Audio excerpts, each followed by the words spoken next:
Hi കൂട്ടുകാരെ, പുതിയൊരു വീഡിയോയിലേക്ക് എല്ലാവർക്കും സ്വാഗതം.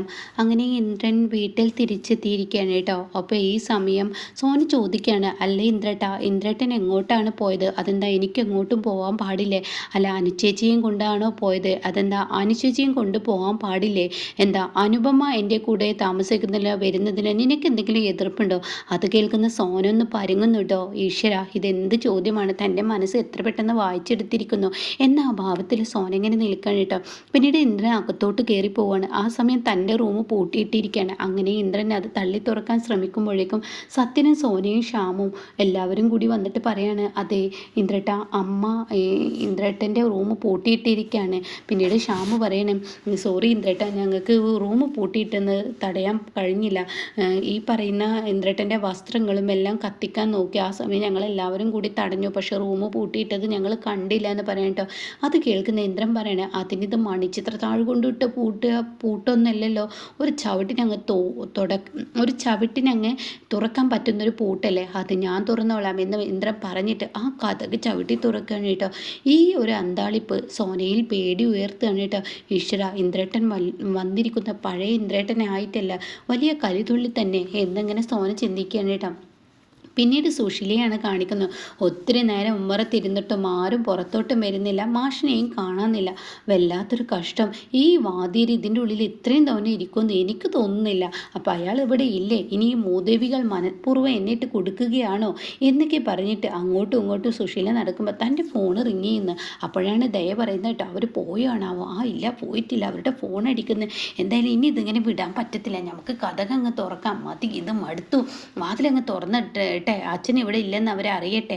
അപ്പോഴേക്കും അമ്പിളി പറയണേ, എന്ത് നാണക്കേടാ നീ പറയുന്നത്? അവരെ പേടിച്ച് കഥക് തുറന്നു എന്ന് വരുത്തി തീർക്കാനല്ലേ, അതിനൊന്നും ആവശ്യമില്ല, കഥകൊന്നും തുറന്നിടണ്ട എന്ന് പറയാൻ കേട്ടോ. അപ്പോഴേക്കും സുശീല ഫോണിൽ സംസാരിക്കുകയാണ്, എന്തിനാടി നീ എന്നെ ഇങ്ങനെ വിളിച്ചുകൊണ്ടിരിക്കുന്നത്? ഞാൻ മരിച്ചോ എന്നറിയാനാണോ നീ വിളിക്കുന്നത് എന്ന് പറഞ്ഞ് സോനയോട് വഴക്കിടുമ്പോൾ സോന പറയാണ്, അമ്മേ, ഞാൻ വന്നിരിക്കുന്നത് ഒന്നിനുമല്ല, ഞാൻ വിളിച്ചിരിക്കുന്നത് ഒന്നിനുമല്ല, ഇന്ദ്രേട്ടൻ ഈ വീട്ടിലോട്ട് തിരികെ എത്തി എന്ന് പറയാം കേട്ടോ. ഇത് കേൾക്കുന്ന സോന, എടി, ആ സോനയോട്, ആ മൂദേവി തിരികെ വന്നിട്ടുണ്ടോ? ഇല്ല അമ്മേ, അവൾ വന്നിട്ടില്ല. അനു വന്നിട്ടുണ്ടോ? ഇല്ല, വന്നിട്ടില്ല എന്ന് പറയുമ്പോൾ ഉടൻ തന്നെ ഹാവ് ആശ്വാസം എന്ന രീതിയിൽ സുശീല ഇങ്ങനെ സംസാരിക്കുകയാണ് കേട്ടോ. അപ്പോൾ സോനയോട് വീണ്ടും ചോദിക്കുകയാണ്, എടി സോന, നിൻ്റെ ഇന്ദ്രേട്ടൻ എന്നിട്ട് എവിടെ? അകത്തുണ്ട് അമ്മേ.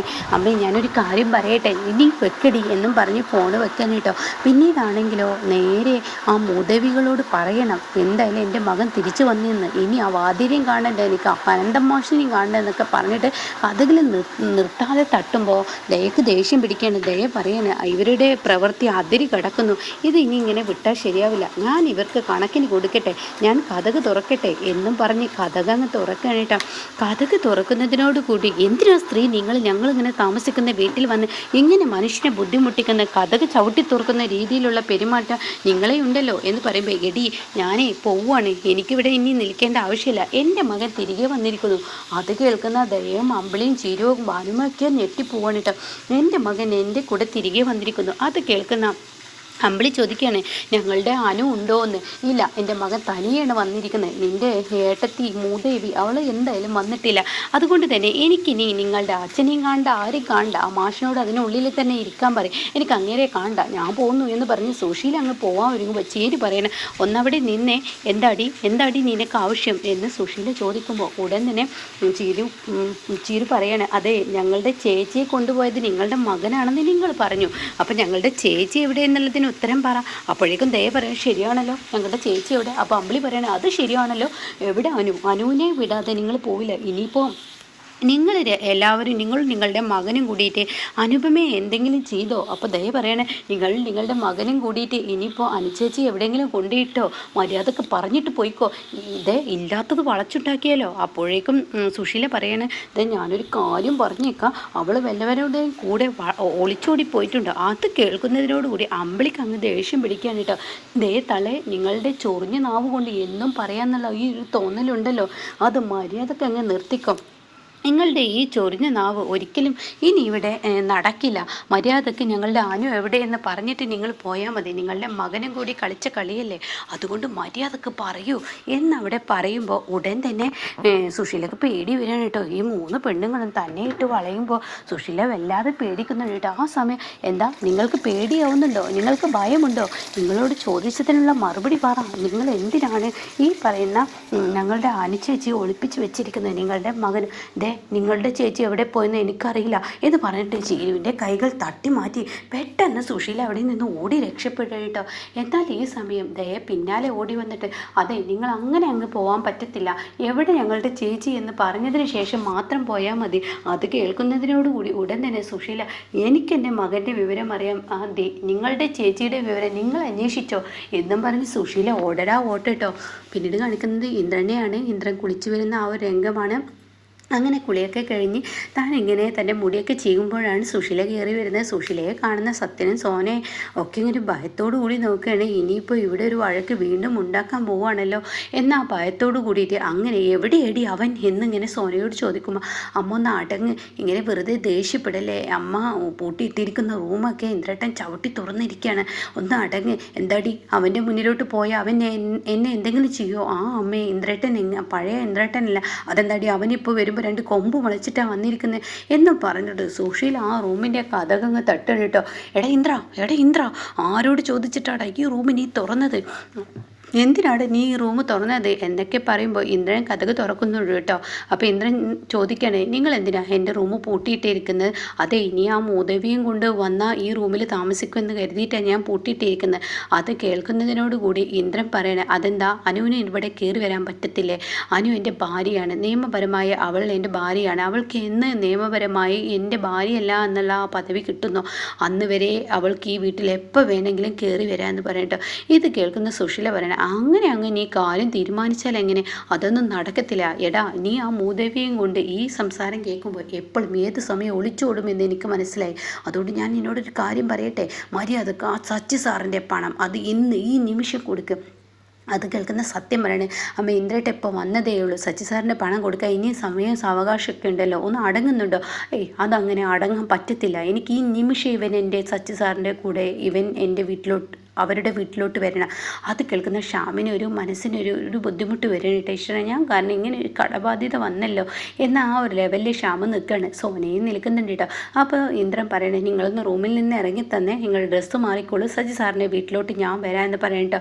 എന്നാൽ എന്താണ് ഇന്ദ്രൻ ചെയ്യാൻ പോകുന്നതെന്ന് അറിയാതെ എല്ലാവരും പകച്ചു പോവാണ്. പിന്നീട് ഇന്ദ്രൻ ആ ചെക്കിലിങ്ങനെ ഒപ്പിടുന്ന രംഗാണ്. പിന്നീട് സച്ചി സാറിൻ്റെ വീട്ടിൽ വരുന്ന സുശീലയാണ്. സുശീലയെ കാണുമ്പോഴേക്കും സച്ചിയും കുടുംബവും കഥക് തുറക്കുകയാണ്.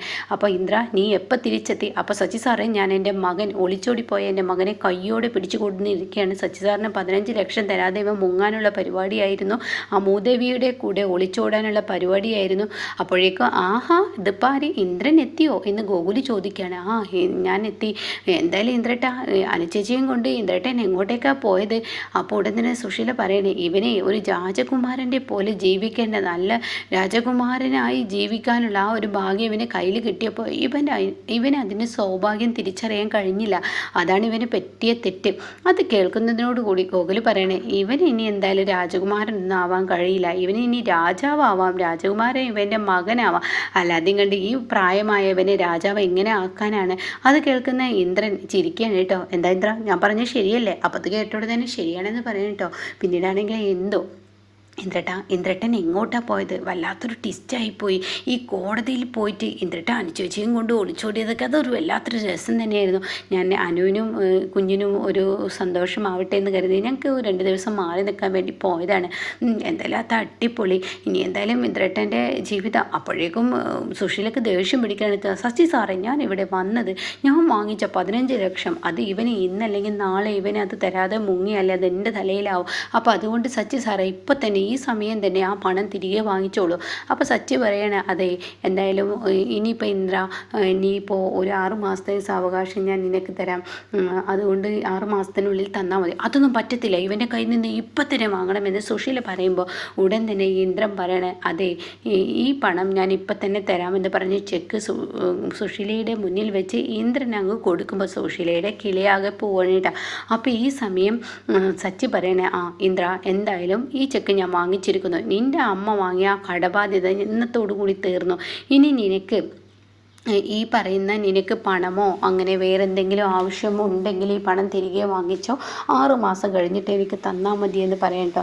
അത് കേൾക്കുന്നതിനോട് കൂടി അയ്യോ സാറേ, എനിക്കതൊന്നും വേണ്ട, എനിക്കിപ്പോൾ പണത്തിൻ്റെ ഒന്നും ആവശ്യമില്ല, പണത്തിൻ്റെ ആവശ്യമുണ്ടെങ്കിൽ സാറിനോട് ഞാൻ ചോദിച്ചോളാം, ഇപ്പോൾ ഞാൻ പോട്ടെ എന്ന് പറയുമ്പോൾ ഇപ്പം നിങ്ങൾ രണ്ടുപേരും ഒന്നായിട്ട് എന്നെ അങ്ങ് പുറത്താക്കാനുള്ള തീരുമാനമായില്ലേ, ഇപ്പം നിങ്ങളെല്ലാവരും കൂടി ഒരുമിച്ച് നിന്ന് കളിക്കുകയാണല്ലേ. എന്നാൽ ആ മൂദേവിയെ എൻ്റെ വീട്ടിലോട്ട് കൊണ്ടുവരാമെന്ന് നിങ്ങൾ പ്രതീക്ഷിക്കുന്നുണ്ടെങ്കിൽ അതൊരിക്കലും നടക്കത്തില്ല. എനിക്ക് ജീവനുണ്ടെങ്കിൽ അതൊരിക്കലും നടക്കില്ലെന്ന് പറഞ്ഞു സുശീല അവിടെ നിന്ന് ഇറങ്ങിപ്പോകുമ്പോൾ ഇന്ദ്രൻ ഇങ്ങനെ തിരിഞ്ഞു നിന്ന് നോക്കണം കേട്ടോ. തൻ്റെ അമ്മയുടെ ആ പോക്ക് തൻ്റെ ഉള്ളിലൊരു വേദനയായി നിന്ന് നോക്കുമ്പോൾ ഉടൻ തന്നെ എന്താ ഇന്ദ്ര, നിനക്ക് നിൻ്റെ മനം മാറിയോ, നിൻ്റെ അമ്മ പോകുന്ന പോക്ക് കണ്ട് നിനക്ക് സങ്കടം തോന്നിയോ എന്ന് സച്ചി ചോദിക്കുമ്പോൾ ഉടൻ തന്നെ ഇന്ദ്രൻ അത് പിന്നെ അമ്മയുടെ ആ പോക്ക് കണ്ടപ്പോൾ എടാ, നീ നിൻ്റെ ഭാര്യയുമായി ജീവിക്കാൻ അല്ലേ ഉദ്ദേശിക്കുന്നത്, അത് പിന്നെ അങ്ങനെ തന്നെ ആർക്ക് വേണ്ടി എന്ത് വന്നാലും എൻ്റെ ഭാര്യയെ ഞാൻ കൈവിടില്ല, എന്നാൽ ആ വേദന ഇനിയിപ്പോൾ തൽക്കാലത്തേക്ക് അങ്ങ് മറന്നേക്ക് എന്ന് ഗോകുൽ പറയണേ. അപ്പോൾ എന്താ നിങ്ങളുടെ പ്ലാന്, അതങ്ങ് പറഞ്ഞ്. എവിടെ ഇപ്പോൾ അനുപമ പഞ്ചരത്നത്തിലുണ്ട്, അപ്പോൾ എന്താ അടുത്ത പ്ലാന് എന്നൊക്കെ ചോദിക്കുന്നുണ്ട്. അപ്പോൾ ഇത് പഞ്ചരത്നത്തിൻ്റെ കാര്യം സുശീലയുടെ മുന്നിൽ വെച്ച് തന്നെ പറയുന്നുണ്ട് കേട്ടോ, പറയാൻ വിട്ടുപോയതാണ്. അപ്പോൾ ഇനി എന്താ നിങ്ങളുടെ പ്ലാൻ എന്ന് ചോദിക്കുമ്പോൾ നാളെ ഞങ്ങളുടെ താലികെട്ടാണെന്ന് പറയും കേട്ടോ. അത് കേൾക്കുന്ന എല്ലാവരും ഇന്ദ്രനെ കൈപിടിക്കുന്ന ആ ഒരു കിടുക്കൻ സീനൊക്കെയാണ് കേട്ടോ ഇപ്പോൾ ലാസ്റ്റ് വന്നിരിക്കുന്നത്.